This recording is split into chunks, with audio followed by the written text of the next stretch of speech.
Okay, so Jen Psaki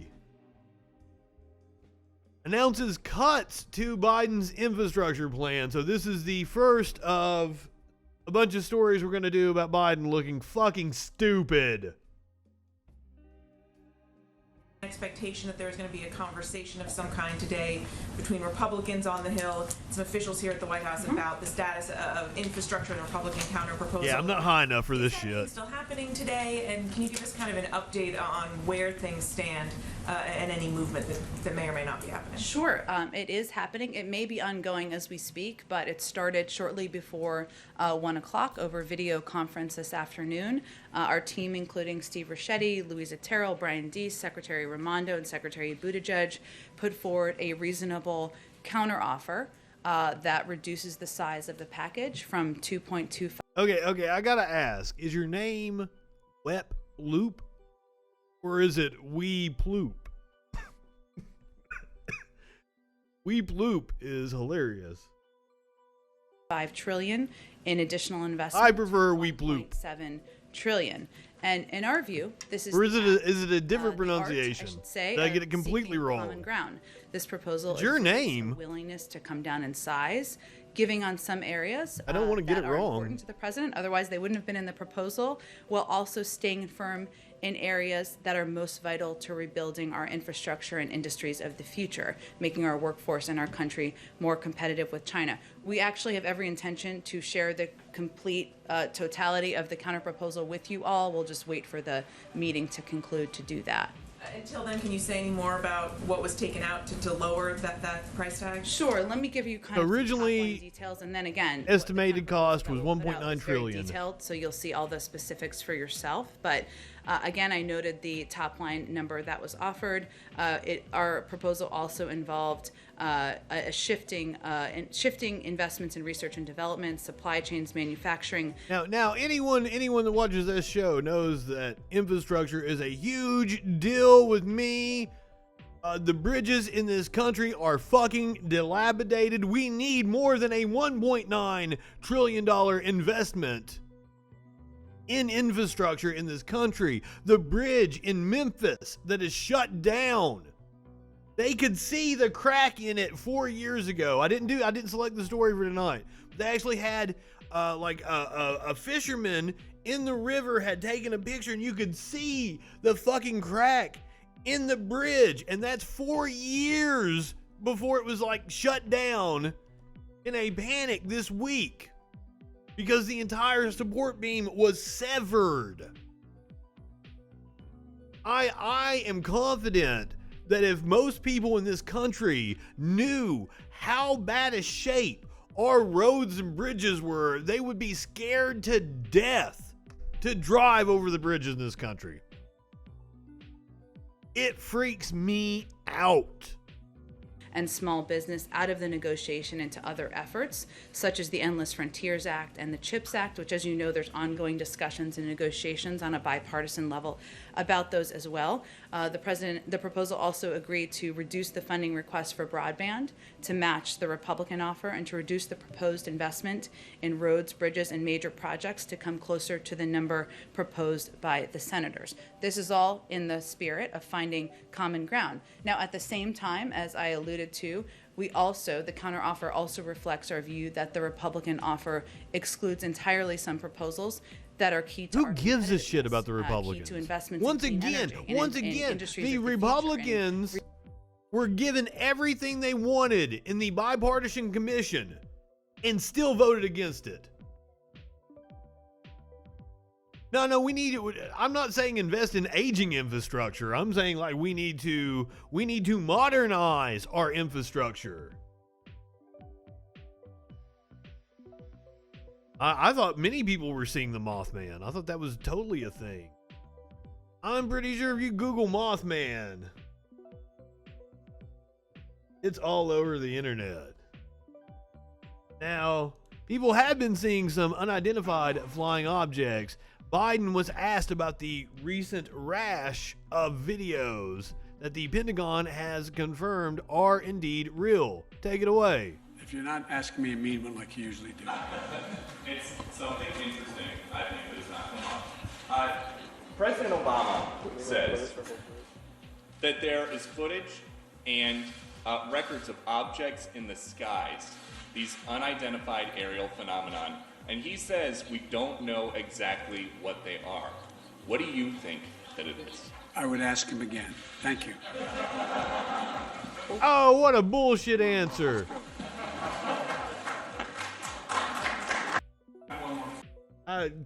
Oh, man.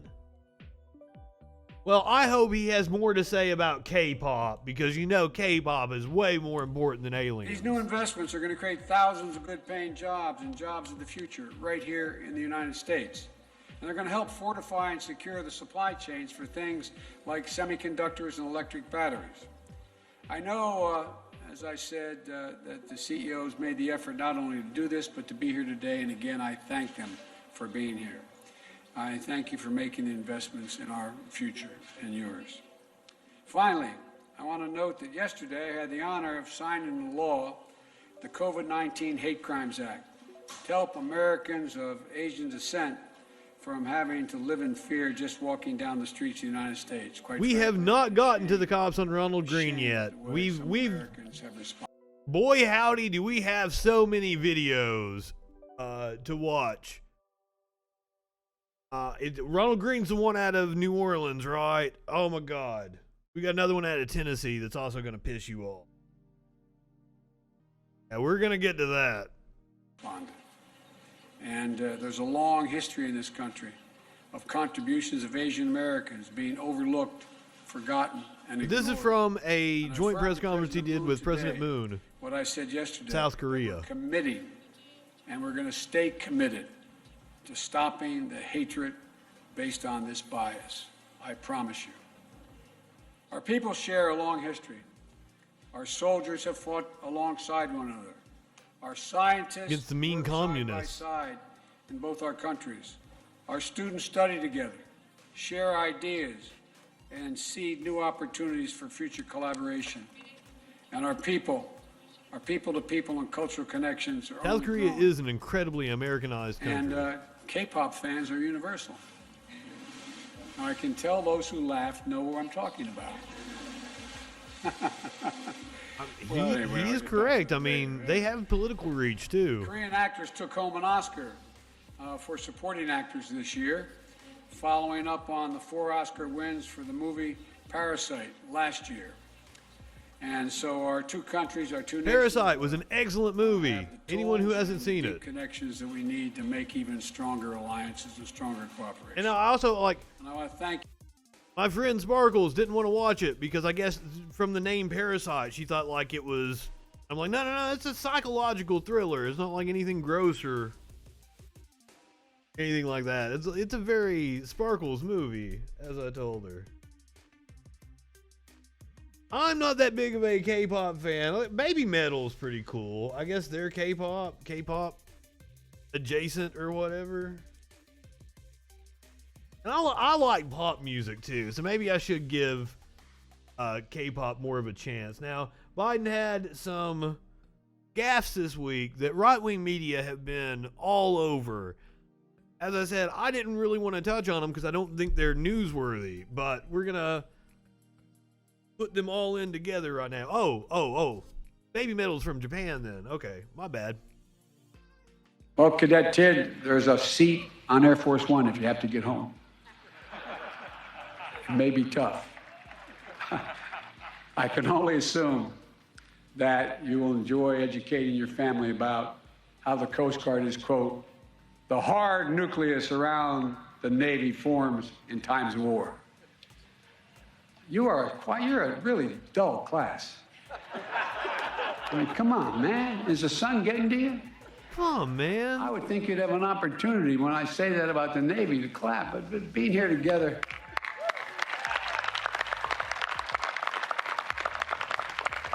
That's kind of affable. I don't think that's much of a gaffe. Is a victory in and of itself. Notice the way Ryan Fournier frames it. Biden is very upset. Face Biden calling out there. Well, that's not the only time he's done that. There's another one that right-wingers love to bring it up, saying he was mocking the military or something. But if you watch the clip, he announces like a promotion for an officer, and nobody claps, and he's like, clap, you stupid bastards. He's like, but no, really, the military, their honor service, blah, blah, blah, blah, blah. Biden is being blamed for everything. In case you guys haven't, if you don't have any right-wing friends to see on social media, Biden has completely destroyed the country. Everything is 1,000 times more expensive than what it was. There is no Chick-fil-A sauce anymore. Gas prices are going to be $15 by the end of the summer. You wanted $15 an hour, you're going to get $15 a gallon. Has anybody said that? I need to make that t-shirt and market that to right-wingers. They will fucking eat that up. Nobody steal that, goddammit. I'm on video. I can prove it in court. So this actually was a little concerning. Now, the whole press conference, this was about electric cars or some shit. He drove a Ford electric truck. At 80 miles an hour, you'll see what it is, okay? You ready? Mr. President, can I ask you a quick question on Israel before you drive No, away? you since it's so can't. important? Not unless you get in front of the car as I step on it. I'm only teasing. Okay, here we go. You ready? See it, sir. So now, like, he's like, I'm only teasing. Like, clearly Biden is teasing. So many times during the Trump administration, Trump said shit that was just awful, and every right-winger was like, oh, you can't take a joke, you can't take a joke. And now, Biden is clearly joking, which is still not cool. You should not joke about running over the press.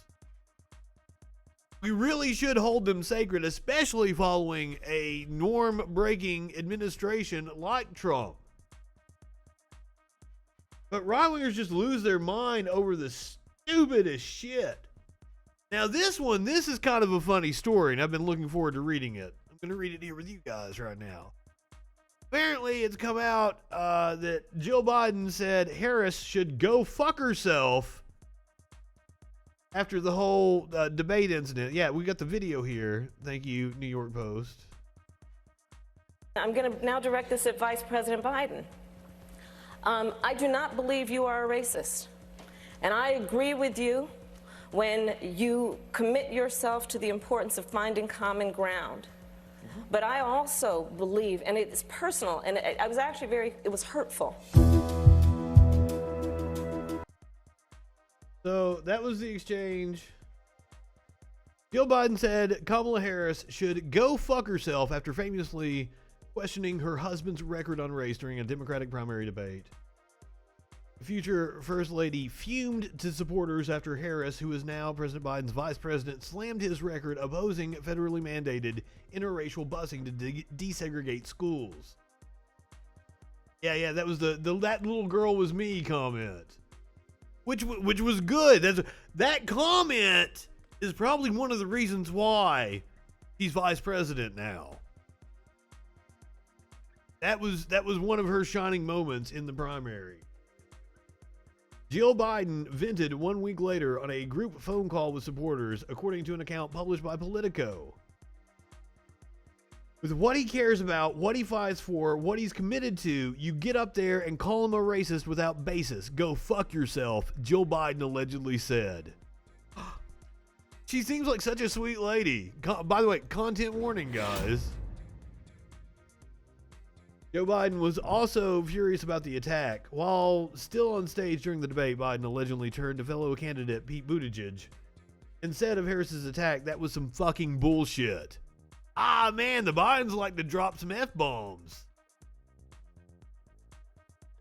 Biden and Harris have worked closely together since taking office. Now, presidents and vice presidents usually don't like each other. George W. Bush, Dick Cheney did not like each other. Obama and Biden don't really like each other. They're political coalitions that have to coalesce in order to be strong enough. So, of course, they're factions that are going to have tension between them. Harris's office did not immediately respond to a request for comment from the Post. A spokesman for Joe Biden said many books will be written on the 2020 campaign with countless retelling of events, some accurate, some inaccurate. First Lady and her team do not plan to comment on any of them. That was an excellent statement.